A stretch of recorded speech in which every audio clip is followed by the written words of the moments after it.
Hey, welcome back, students who are taking financial accounting, and in this series of videos we are working on the assigned homework problems from the digital study guide for chapter 11, the group B problems. Note, accounting is about understanding the concepts and then applying that understanding to the situation at hand. If you get the application aspect wrong, that is one thing and is easily remedied by watching someone else work the problem.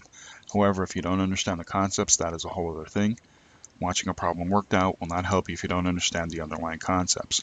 Go back and study the text material again and watch the theory videos. If you still don't understand the concepts, then either email or telephone an instructor to get help with that understanding.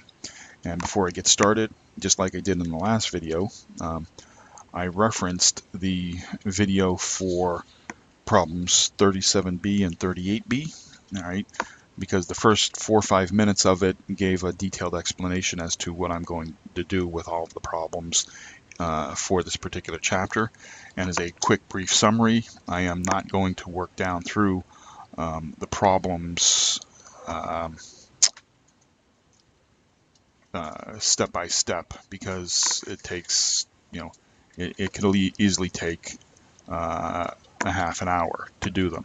And when I'm working on working papers, I'm going to be sloppy. I'm going to be taking shortcuts, because that's my information for me. But if I present it to somebody else on an exam, in the workplace, creating the financial statement, I'm going to create the financial statements in the proper format, right? So, and if you've been working through these, it almost does get to be sort of like repetitive, all right? Because if you've done enough of them, it almost becomes a step-by-step process that you go through. And the only real thing that you have to consider is how to generate the numbers and present them as a positive or negative number to cash flow on the statement, and to make sure that you're getting all of the different activities, because up to this point in time you've been doing the same activities again and again and again and again. And whether it's an increase or a decrease in accounts receivable, for example, or an increase or decrease in accounts payable, you've seen them before, so you should be able to mimic that information. But don't forego the thought process, because you may come across an activity that you've never seen before, and you'll have to think about the effect on the cash in order to be able to generate the proper positive or negative number that goes on your statement of cash flows. So, we're getting down to the wire here, and for 41B here, it says here, prepare the statement of cash flows using the direct method, but we're using the information from problem 39B, which is what I recreated here. I put that information on this slide, all right? So in 39B, it was the indirect method, okay? And I'm going to bounce up here. Okay, so this is what the financial statement looked like using the indirect method, right, for 39B. And notice that the difference here is in the operating activity section. So this is the way the information is presented as far as operating activities, because these are activities, right? Whereas in this exercise, right, we're taking that same information and we're creating it using the direct method, right? And in using the direct method, this is what the information should look like. Instead, the investing and the financing activities stays basically the same. So if you did 39B, you've already got 2/3 of this, done from before, right? But here it's a matter of looking at the activities in your operating activities in a slightly different manner. So once you've created the structure, and we're going to look at the detail for operating activities, we break it down into receipts and we break it down into payments. And anything that affects receipts gets put on the statement, and anything that affects payments of cash, receipts of cash or payments of cash, as far as operating activities is concerned, gets put on the statement. Okay. Now this does create a little bit more math versus the indirect method. In the indirect method, for example, you would go and you would say, okay, what's the difference between, let me bounce up here, you know, notice that here you have your decrease in accounts receivable of 1,800. Well, that decrease came from, you know, here's my accounts receivable. So I had 26.8 from 2013 and 25,000 from 2014. Subtract the two, I get the $1,800, right? But now when we look at the a direct method, okay, we don't have just an increase or decrease in accounts receivable. We're not looking at the general ledger account. What we're looking at is receipts, okay? And so therefore, you know, we receive those receipts in a variety of fashions. The collection from our customers, right? You know, this is where you have to think through the process. Where does my cash come from, right? Well, I have sales revenue of 213,000, okay, which means some of that is for accounts receivable and some of that is for, you know, paid in cash. Okay, that's why it's a direct method. All right, we're looking at, you know, we're going to have to figure out, you know, how much of the sales revenue and the effect on the accounts receivable that we received as cash. So I start out with the 213,000, and I have the difference between my accounts receivable of 1,800, which gives me the $214,800 for my collection from customers. All right. My interest received of $8,300 right here. Okay, so, you know, interest revenue, we received that in cash, right? So even though it says interest revenue, you have to think about whether, you know, how that was received. I mean, if it was an accrual, it wouldn't show up on here. You know, that's something to be paid at a later date. But this here is showing it as interest revenue, and it's all came in, right, at 8,300. Then we look at payments. Okay, so we have payments to suppliers is like, you know, payment for your inventory plus, you know, payment for other operating expenses. So what is my effect on inventory here? 89,600, and it increased. My inventory increased to 91,000.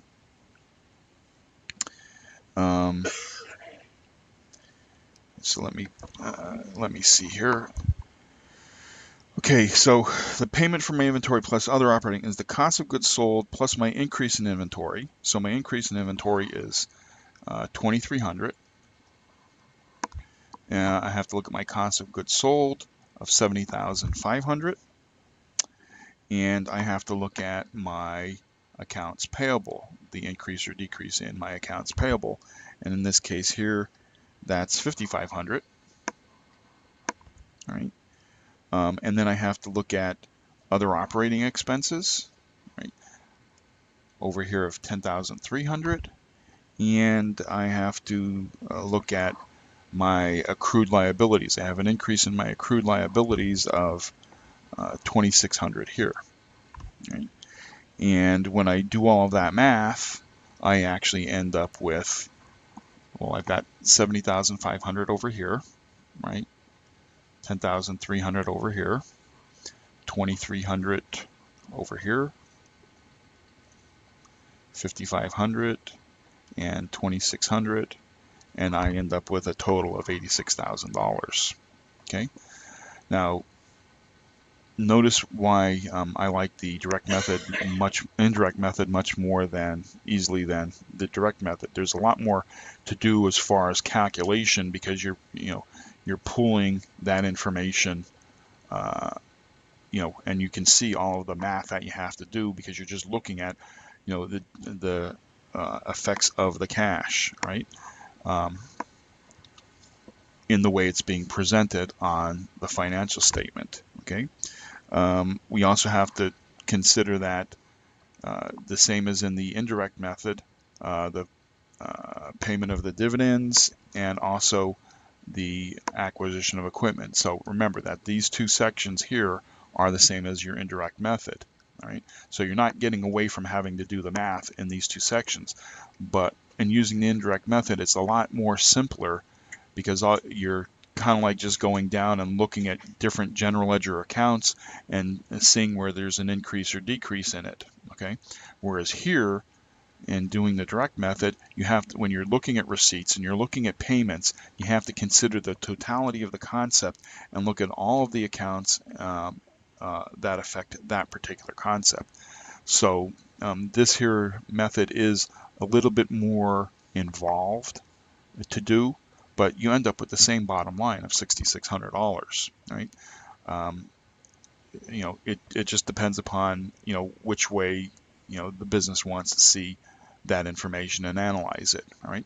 The majority of businesses use the indirect method, but some still do use the direct method. So you're going to have to know how to go through these various activities and glean that information. And again, this was all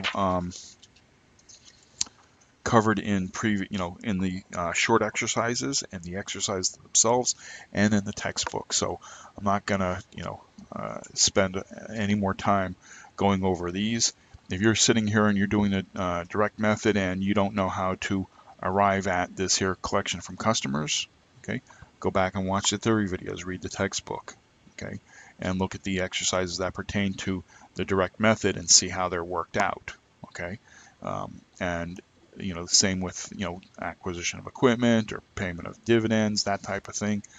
Go back into the material, and basically mimic and copy what's there. But just realize that that this here whole process, for 95% of it, is if you've done enough of these here exercises and you've generated the statements, you would know what you're looking for, and it becomes relatively easy. But you have to do enough exercises, right? So let's see here. In the number 2 here, how will you learn this problem? Evaluate investment and the medical supplies. It's the same answer as we provided, that was provided for exercise 39B. All right. So that's it with this exercise, this problem, and let's go on to 42 here. And it says here, prepare the statement of cash flows using the direct method. Okay, and so here they're giving you the data from the cash account. Okay, and let me just, so when you're creating the statement of cash flows, basically you're not having to figure this this information out itself. Like for example, the collection from customers is 461,300.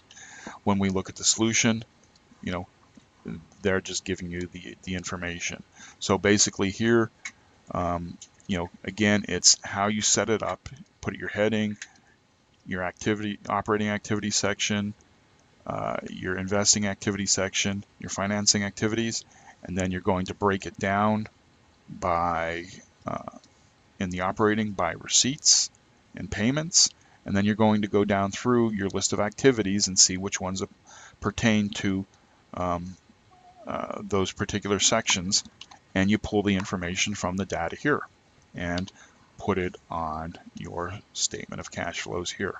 Okay, so really, all right, and I'm 14 minutes into this video, and it's the last problem for this entire chapter. And so I'm just going to kind of quickly give a summarization or the thinking process. Okay, you're going to be presented information generally using financial statements. Okay, so you'll have a balance sheet and you'll have an income statement, and you'll either create the statement of cash flows using either the indirect method or the direct method. The difference between the indirect method and the direct method is in the operating activities section. Okay, the investing and financing activity section are basically the same. So if you look at this one here, and I'm looking at the indirect method, your investing and your financing activity section, and then the reconciliation at the bottom, from here on down stays the same. The only difference is in the operating activities and how you get that information. So you set up the structure of the financial statement depending upon whether it's indirect or direct, and then you go down through a list of activities that potentially affect those particular activities, whether it's operating, investing, or financing, right? And you have that list from in the chapter in the textbook, from the theory videos, or just from working the assigned homework problems, right? You go down through the list and you look at the different activities and see what the effect is on the cash, and you put that information on your statement of cash flow if that activity is pertinent, right? If it's not being used, let's say for example, using the direct method, you had no payments, no interest, right? You didn't collect interest whatsoever. Well, then it just would not go on the statement of cash flows, right? You just skip over that activity. But also too, realize that, you know, if you do enough of these problems, you are going to be looking, you basically, what you're doing is you're starting at the top and you're working your way down, right? And you're looking at each and every line item and thinking about, you know, if it has an effect on cash, okay?